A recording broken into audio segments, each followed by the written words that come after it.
Hello. So the last book I finished and reviewed, as you may have checked it out, was The Black Unicorn by Tanith Lee.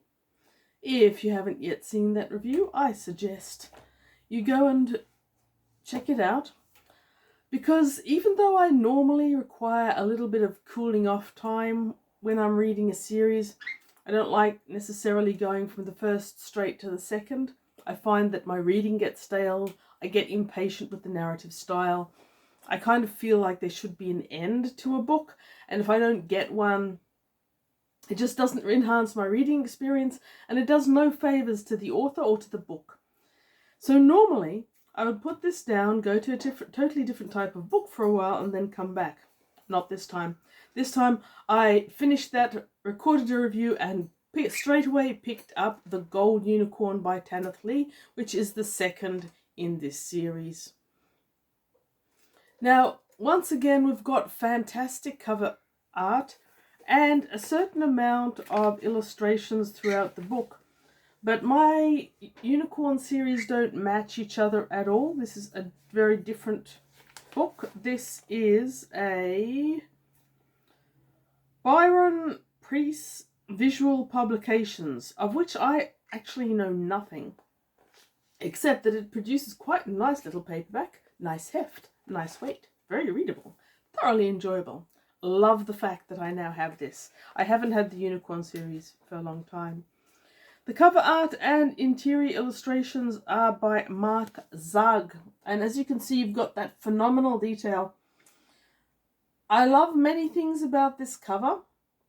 I don't love the way he's represented our main protagonist, Tanith Lee, but that's a small thing. Now, throughout the book, you've got two series of illustrations. Apparently, they're all by the same artist, but you've got these very well shaded, very classical style pictures with really good artwork, and then you've got more outline style art, such as here at the beginning of part 4. And in case you don't realize, that is actually a stone. It's a fossil shell with a hook through it to make it into an earring, which is a significant part of the plot in both the first and the second book. I don't know about the third yet. And yeah, no spoilers on that one. So in the Gold Unicorn continues on straight away from Black Unicorn. And here in part 1, we've got a brand new type of creature that's a cross between a mouse and a wasp. Mosp, they call it. And even though these are full books, they are fast reads. So we've got 244 pages in this one. It reads fast. They all read fast. In actual fact, I think there's a great future for someone out there to get the copyright for Tanith Lee and produce all the unicorns in a single volume, like they did with James Blish's City in Flight. I think that is probably a very enhancing way to read them. At the end of Black Unicorn, Tanith Lee was parting ways from her sister or half-sister. That is the Princess Lizra, as she knows her, though she has a full name. Lizra decides to stay behind in the city by the sea with her father, who has been kind of decimated and is now relying on her. Through the connection with Lizra, Tanith Lee explores a certain amount of father-daughter relationships. Lizra has one with her father. She was brought up as the daughter of the princesses of the city, with the prince ruling, but he clearly didn't care about her. Lizra describes herself as an unwanted daughter. And when in that first book, Tanith Lee says that she doesn't feel anything toward him, Lizra actually says, look, don't bother to try and form a connection, you'd just be another unwanted daughter. There is some magical and deeply thoughtful writing in both of these two books, which I've read so far. I have no doubt at all that The Red Unicorn, which I am going to start promptly, will continue that trend. So Tanith Lee has decided to go off and see the world. And 16-year-old Tanith. She's 16 by the start of this book. She was 15 at the start of the last one. And at the very beginning of this book, she's climbing the stairs to a sorcerer's tower. She has been wandering around. She fell in with Lady Mallow and her husband, who may have been called Alp or Alf or something like that. And they, as a treat for her, decided to take her on this exploration of... visit to this sorcerer's tower. Now, Tanith Lee hasn't been totally open with anyone she's met along the way, so they can't know that sorcerers are not new to her, and she doesn't find them particularly exciting, but she goes along anyway. This particular sorcerer puts on a bit of a show for the crowd. His name is Warrabex, and he appears later in the book as well. And Warrabex is the one that shows her that, possibly all of them, this mouse wasp he's created. I'm going to call The Gold Unicorn an underrated book. If you search Gold Unicorn by Tanith Lee on YouTube, all I got was my own review for Black Unicorn and nothing else. If you look on Goodreads, which is a go-to for me, you will find that there are only 76 reviews of a book that is truly fantastical, phenomenal, and could be deeply influential to a large number of people upon reading. Has been influential to many. And it was published in 1994, the same as Black Unicorn, so it's been around for a while. This level of lack of recognition is, I guess, a bit disappointing, a bit saddening. Over 1,000 people have rated it, so that's 1,491 ratings at present, but feel free, if you've read it, to go there and add yours, because it needs more loving. Having come from Tanith Lee, I just assume great things of this author. If you didn't know the author, and you didn't know the Unicorn series, and you went on Goodreads and you read the Gold Unicorn reviews, I can see your enthusiasm may not be through the roof. The people who have reviewed it are kind of split between the 5-star reviews, like myself, and people who I personally feel didn't understand it. A few people have given it 4 stars for reasons that seem good and relevant, but I think this is a magnificent book. So Tanith Lee stays with these people for a while. She goes on this expedition to the sorcerer's tower, and then she decides to move on. She's riding a camel at this stage, and she's been seeing the world. In one review, I saw someone saying she's seeing the world and finding it deeply boring compared to the paradise alternative world that she met at the end of the Black Unicorn. I think that totally and utterly misunderstoods the whole point of that alternative universe and the unicorn as a symbol in general. If you're familiar with unicorns, I'm sure you've met a few of them. There's the alternative mythologies that are often quite weird. There's the traditional mythologies where they're all beautiful and light and come to virgins to lay their horn on their lap. But the unicorns in this unicorn series are something completely different.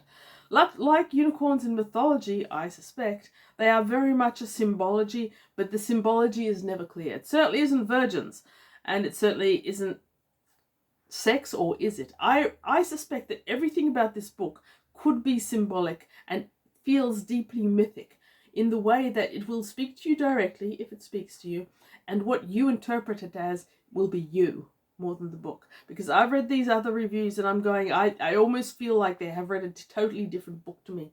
What I experienced, however, was Tanith Lee decides to go back to see her mother. When she left Lisra in the city by the sea, she sent her mother a letter saying that she would visit, but she got caught up in the world. And as someone who wandered a lot when they were a teenager, I don't see this as wasted, and I don't see her that she's finding it deeply meh compared to the alternative universe she's visited. I see her exploring reality, and reality is complex and full of things. I think that comes through beautifully in Gold Unicorn. Now, Tanith Lee is very much a mythic hero in the fact that, while I find her deeply likable and relatable, she isn't portrayed as main character syndrome type individual. What she is the character around which the story is happening. In The Gold Unicorn, I actually think she develops even more personality than she had in Black Unicorn, but again, subtle. So she decides to go back to visit her mother in the fortress in the middle of the desert. But, sorry, on her way there, she gets caught up in this army of the Empress. The Empress, everyone knows where she's, in the town that Tanith Lee has come from, is bent on conquering the world. And they're marching across the world, ravishing cities, decimating crops. Total conquest. Now, it's not too much of a spoiler to say that who the Empress is, because I don't think too many people reading this after Black Unicorn wouldn't guess. But as Tanith Lee is trying to make her way around the army without becoming involved in it, she gets captured by a small band of soldiers, and Tanith Lee's going, uh-oh, this could end badly. We're going, uh-oh, this could end up very badly, having forgotten a gift that came to her from Black Unicorn book. I had. Now, this small group are led by a captain called Honj, who makes an ambiguous comment to her about whether her hair is red in daylight, and her response is usually. Tanith Lee's language and her tongue-in-cheek, sarcastic, sardonic, always impressive conversation is one of the things that have made these two books so marvelous. Anyway, Honj and his band, who are called the Locusts, take her to meet the Emperor, who is completely and utterly covered in gold mask, gold armor, everything. But when the mask comes off, Tanith Lee realizes that the Empress is actually her sister, Lizora, whose whole name is, instead of Lizra, Lizora is her full name. And Tanith Lee gets absorbed into her war. Lizra has a concept of why she's going through this conquest. She wants the whole world to be happy. And a lot of it isn't. And once she's conquered it, she can show them how to be happy. So you've got one of those explanations for war that comes straight from whole segments of reality. It's like, everyone will be happy once they do what I say. That explains a lot of war and violence in the world in general, doesn't it? Anyway, Tanith Lee isn't buying into this, but Lizra doesn't notice. And the reason Lizra wants Tanith Lee is because of her talent. Having grown up in Black Unicorn believing that she wasn't a sorceress at all because her mother, Jave, was a great sorceress, Tanith Lee has discovered at the end of that book that she is actually a sorceress. But her sorcery is one very specific. She fixes things. Hand her a broken doll, she fixes it so it will never break again. Even when the child is hammering it into the stove, it won't break. She fixes a clock, it will go forever. She fixes a cart wheel. The cart will descend into dust before that wheel stops working. Her level of ability to fix things is sorcery, because she isn't doing it mechanically or artifice-like. She's doing it through magic. She doesn't know how. Sorry. The gold unicorn is not a real unicorn. The gold unicorn is something, or is it? The gold unicorn that Tanith Lee encounters originally in this book has been built by Lizra and her artificers to go in front of the army and stamp down the cities who resist. There are boilers and fires on its inside. It works on grooves. It is, I'm going to say, probably cast out of iron to be really strong and then gilded over the top to make it gold. Tanith Lee is asked to fix it because it doesn't work. And she does. She can't help herself. She doesn't like it. She doesn't want to. But she does fix it. And then she's absorbed into the army, into Lizra's army, and she eventually realizes she's being followed, so she can't leave. Right, so continuing on, Tanith Lee is absorbed into Lizora's army of conquest, and we watch her follow along as the army and the gold unicorn conquer cities. Now, one person who's reviewed this book says they didn't enjoy it because they don't like war. This is not graphic war. This is talking about war as an entity and what it does to people and what it does to places. You don't actually get fighting scenes per se and as such as you would expect. And in my estimation, Tanith as the vessel for all of this works extremely well. Now, from here on, I'm going to talk about spoilers. So if you haven't read this book, or you haven't read it recently and you want to reread, go away and read it and then come back. If you haven't read this series, you're missing out. They are fantastic. There is a mythic fantasy fairy telling element that is unique. It is exceptional. It is not what you're going to expect going into it. And don't be put off by the 47 reviews that gave it 1 star because they didn't understand it. And don't be put off by people saying, oh, it's just another young adult series. I have a deeply conflicted relationship with what a young adult book is anyway, but I think the reason people interpret these as young adult is primarily because, A, the character is a teenager. So what? So Empire of the Sun, the character is a child. Does that make it a young adult book? I would say not.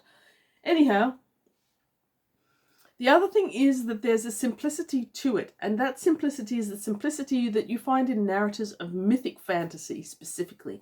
Because in order to give you a mythic experience, it has to be divorced from reality. It is hard to make creating a cup of tea into a mythic experience. Only certain really good authors can create the mythic around the mundane.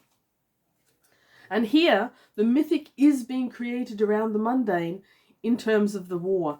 And in terms of what it's done to Lizra, Tanith's sister, who she is, what she is. She is described as someone who is invested in her own mythic conquest journey rather than as a real person. And it is edgy, and I found myself made deeply uneasy by her on a regular basis, as does Tanith. So, spoilers. What happens next? Well, with the gold unicorn smashing through the cities and villages, eventually someone unleashes something against it. They unleash the mousps. A whole cloud of mouse wasps is unleashed, and they're stinging the army, and they sting Lizora, and they sting virtually everyone except Tanith and the Peeve. The Peeve being her magical pet from the last story, who talks more and more in this one.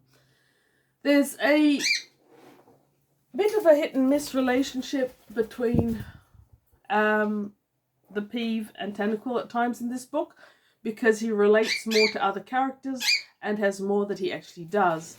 So I haven't mentioned him very much up to now. But Tanith and the Peeve are the only people who aren't being bitten by the mouse, because they had conferred upon them protection in Black Unicorn after returning the unicorn to its alternative universe. Here, in an effort to escape the mouse, Honj, Lizra, Tanith, and a couple of Honja's soldiers all run towards the gold unicorn, which, standing there in the field, seems to have an area of safety under its belly. So they rush towards this safety, and they awaken another world. Much like the Black Unicorn took you into a world that was beautiful and perfect, the Gold Unicorn has taken you into a world that is everything but. It is the world that you would expect a war unicorn to take you into, and it is full of war.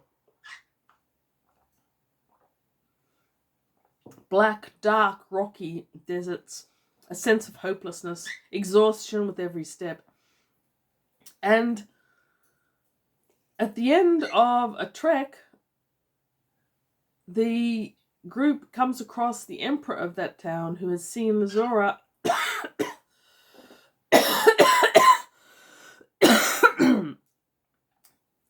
in her other world, and is dying to make her his queen.